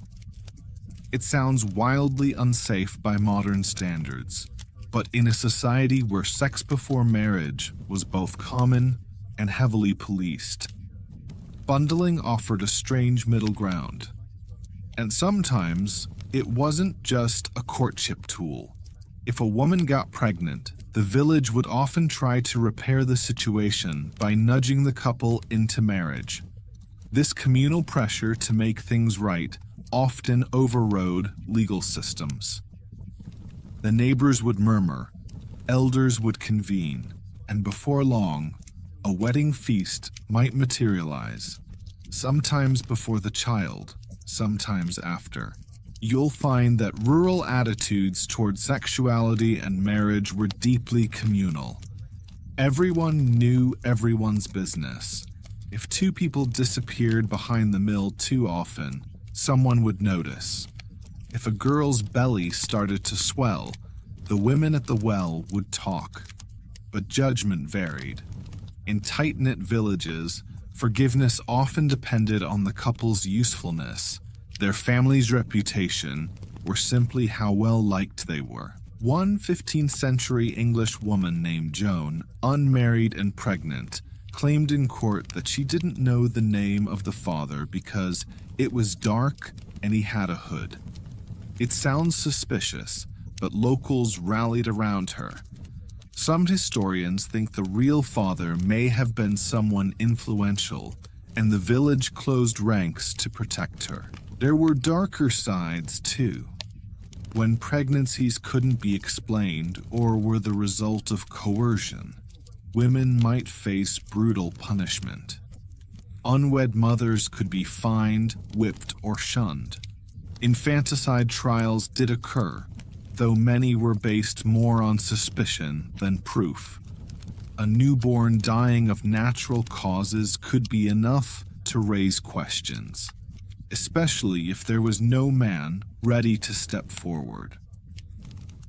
And then there were the wandering folk, the seasonal workers, the pilgrims, the minstrels. For them, love was often fleeting and transactional. A traveling lute player might warm a widow's bed for a night in exchange for supper. A shepherd passing through might leave more than hoofprints behind. These encounters weren't always seen as shameful, so long as they didn't disrupt the village's balance. But if a newcomer stirred too much gossip or left a trail of broken promises, they might be run out of town with a few well-aimed cabbages. Fringe traditions flourished out here, too. Folk magic was still very much alive, and love charms were common. A maiden might slip a sprig of vervain under a man's pillow to bind his heart, or bury an apple she'd bitten beneath his doorstep. In parts of Germany, young women would whisper their lover's name into a river at midnight, hoping it would flow into his dreams. Did it work? Who's to say? But many marriages began shortly after such whispers. Herbal lore also played a role in sexual lives. Some women brewed teas to delay pregnancy, or try to, using rue, pennyroyal, or tansy. The knowledge was passed from mother to daughter, herbalist to apprentice. Sometimes it worked, sometimes it didn't, and sometimes it was enough just to believe it might. A church officially frowned on such practices, of course, but rural priests were often more lenient, especially if they relied on the local midwife for treating their own ailments. Enforcement was inconsistent, morality was negotiable, and forgiveness often depended on timing, tone, and who was watching. Out here, the landscape itself seemed to shape the way people loved. A hayloft offered more privacy than a city alley. A forest glade was safer than a church porch. Weddings were held outdoors, under arbors and beside streams, and honeymoons, often just a long walk home from the feast, hand in hand, with the promise of a quiet room and a full moon. So you stroll past a thatched cottage now and hear laughter from within, a giggle, a low voice, a door closing, another love story, blooming in the cracks of a hard life. There's something tender, something timeless in it. People finding one another, against the odds, through custom, caution, and clever workarounds. You keep walking through soft fields and winding paths, under a sky wide with stars. The night holds their secrets, and now it holds yours too. The stars are dimmer now, and the breeze has turned damp and cool. You've wandered far enough that you no longer hear the clatter of carts or the gossip of courtyards, just the hush of hedgerows, the creak of distant trees, and the faint sound of singing, strange and sweet. You follow it, winding your way into a space where the medieval imagination ran wild, the realm of sex and sin in stories, superstition, and the supernatural. Because while real-life medieval sex was often awkwardly tangled in duty, law, and survival, the imaginative medieval world, that was a whole different beast. One made of saints resisting temptation, demons seducing monks, talking genitals, no really, and magical remedies that were equal parts ridiculous and alarming. Let's begin with the saints, the rock stars of medieval morality. Hagiographies, or saintly biographies, often included chapters about resisting sexual temptation. It was practically a requirement. The holier the saint, the more beautiful the temptress sent to derail him. You get dramatic scenes where a chaste monk is praying in a candlelit cell, when suddenly a woman appears, nude, glowing, and very determined. In one famous tale, Saint Benedict is overwhelmed with lust and nearly gives in, until he throws himself into a thorn bush, naked. And yes, this was supposed to be inspirational. You shift in your seat just thinking about it. Saint Margaret of Antioch had a whole subplot involving the devil appearing as a man to seduce her, followed by her being swallowed whole by a dragon. She burst out unharmed thanks to her unwavering virginity. The message was clear. Sexual purity could defeat both man and monster, or at least earn you a great story and some stained glass windows. But if saints stood firm against temptation, medieval demons delighted in creating it. Monks often wrote of being visited in dreams by shadowy women, succubi, who straddled them at night and tried to steal their souls through less than sanctioned means. Some scholars today think these stories reflect real sleep paralysis or repressed desire, but to the monk, it was no dream. It was spiritual warfare. And then there were incubi, their male counterparts, who preyed on sleeping women. Pregnancies from such encounters were sometimes used to explain mysterious births. One woman in 13th century France claimed her child's father had no shadow and vanished in a puff of sulfur. People believed her, sort of. Probably because they didn't want to ask too many follow-up questions. Historians still argue whether these demon lover legends were cautionary tales, explanations for trauma, or simply vivid expressions of repressed curiosity. In truth, they were probably all three.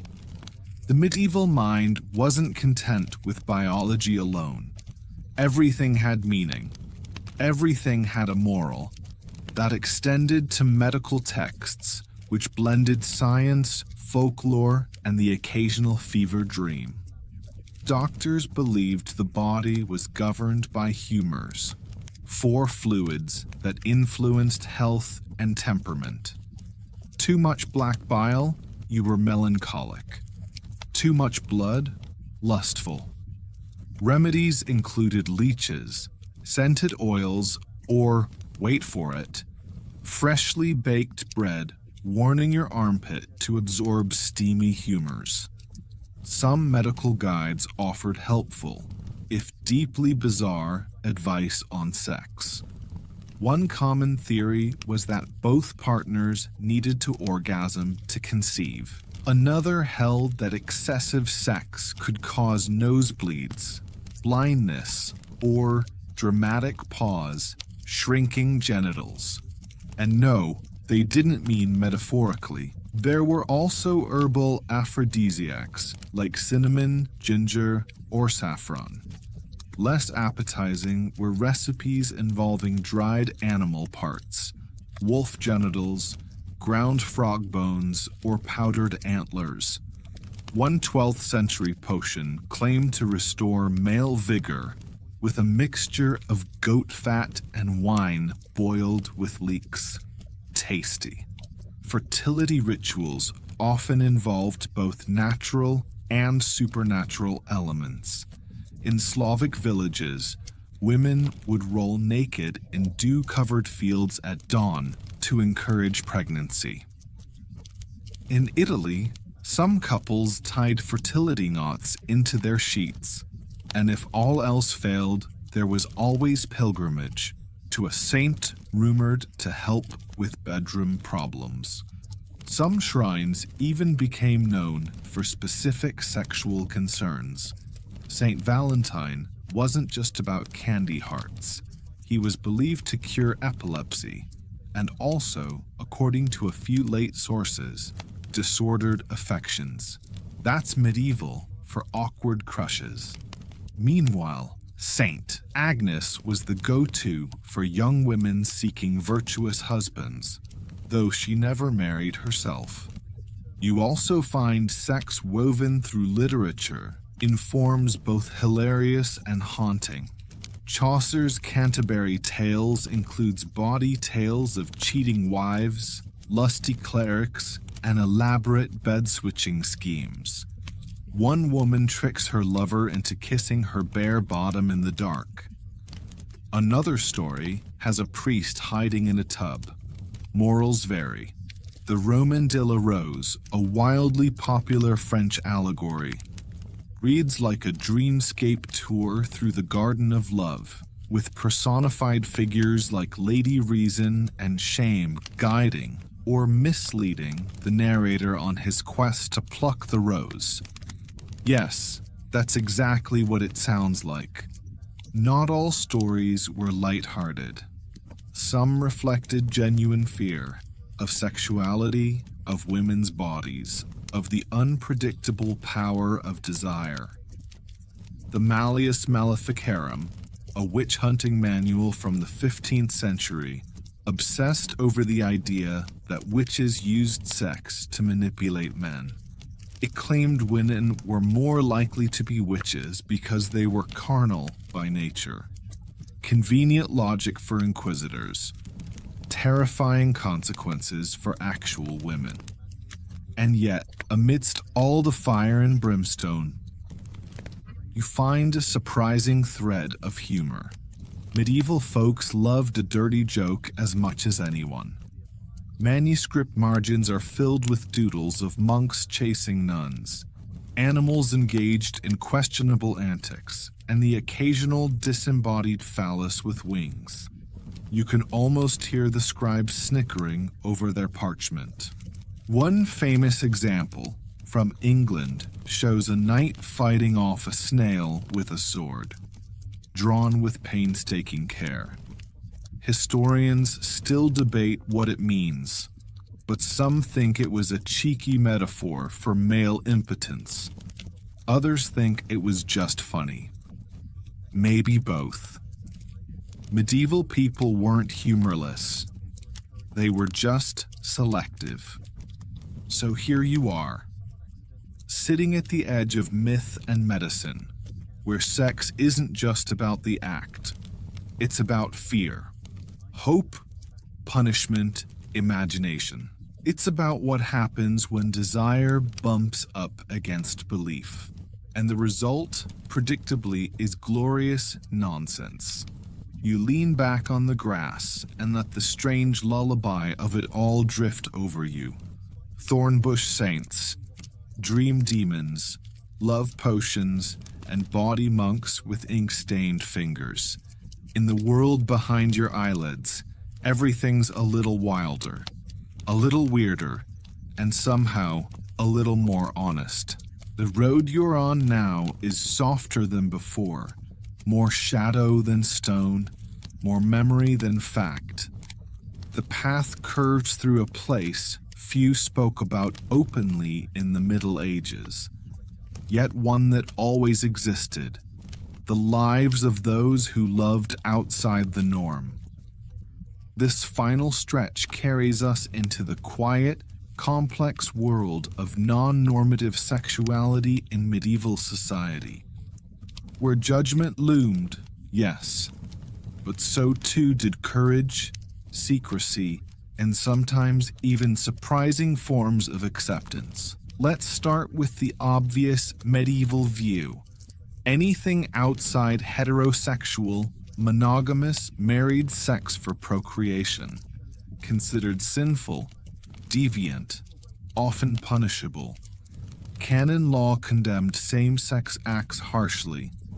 Legal records described them as sodomy, a catch-all term that blurred sexuality, gender nonconformity, and even certain acts within heterosexual marriages.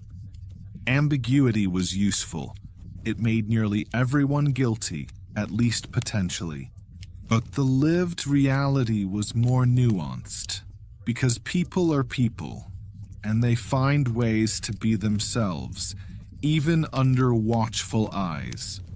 In male monastic communities, Close bonds were common and often emotionally intense. Some monks referred to each other as soulmates. The 12th century abbot, Eilert of Revel, even wrote about spiritual friendships between men that bordered on romantic love. Historians still argue whether he's describing deep platonic affection or something else. His language is tender, almost intimate. He writes of shared beds, clasped hands, longing glances. You can almost hear the soft shuffle of robes in candlelight. Meanwhile, accusations of sodomy were often political weapons. Rivals might use rumors to discredit clerics, nobles, or enemies. Inquisitions didn't just target heretics. They sometimes pursued those suspected of same-sex relations. Punishments ranged from penance and fines to execution, especially in the later medieval period. But again, records are inconsistent.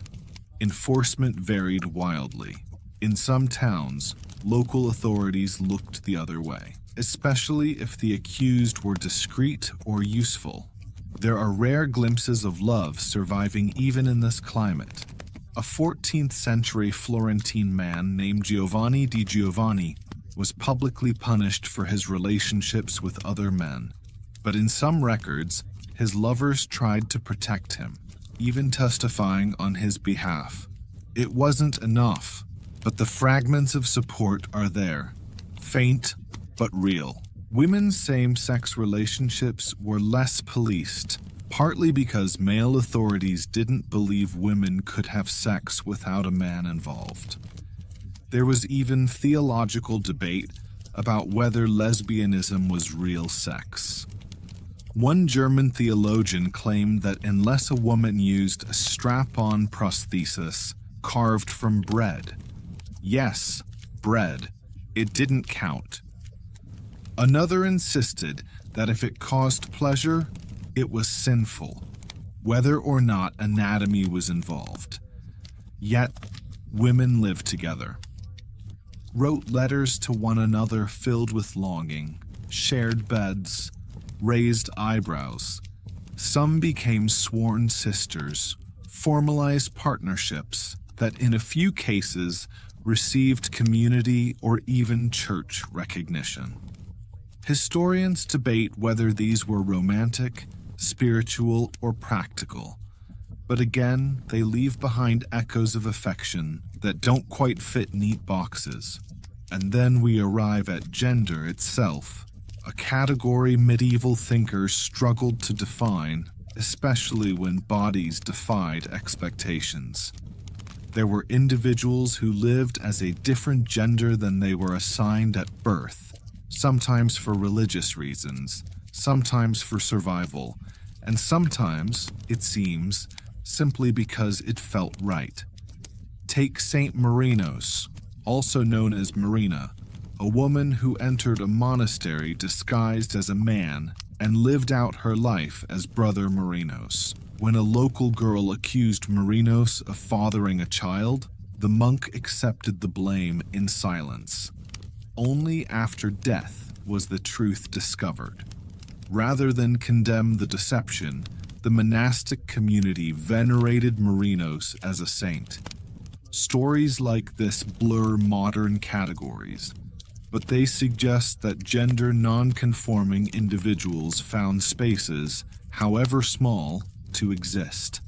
Sometimes they were punished, sometimes protected, sometimes they passed completely unnoticed. Cross-dressing, especially during festivals or carnivals, was also common. Men dressed as women, women as men, often with body humor and mocking intent. But for some, these moments may have offered brief glimpses of freedom, a chance to play, to perform, or perhaps just to breathe. Then there were intersex individuals, described in medieval texts as hermaphrodites. Physicians debated how to classify them. Some believed their gender should be determined by which organ functioned during adulthood. Others argued for moral instruction, assigning roles based on behavior.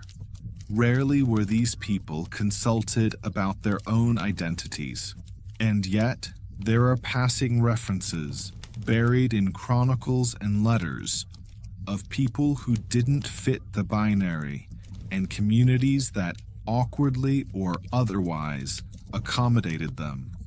In one case, a French village allowed a person assigned female at birth to live as a man and marry a woman until a local feud brought it to court.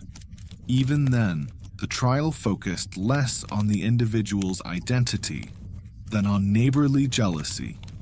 The line between acceptance and accusation was razor thin, but the fact that such lines existed at all means there was movement, possibility.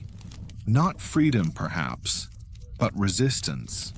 Quiet, persistent resistance. You begin to realize now that the medieval world wasn't monolithic. For every sermon condemning unnatural love, there was a letter passed in secret. For every trial, a whispered kindness. For every punishment, a quiet resilience. These stories aren't just footnotes. They're part of the full picture, threads that ran through tapestries often torn or erased. And now, by walking this road with care, you've helped bring some of them into the light again. The wind is gentle now, the night full of sighs, soft and human. You sit with the knowledge that love has always been complicated. That desire finds its way through cracks in the walls, that even in a world of punishment and prayer, people carved out spaces, sometimes fragile, sometimes fierce, to be who they were. And with that, we drift into the wind down. So here we are, gentle traveler, at the edge of the Middle Ages and the threshold of sleep.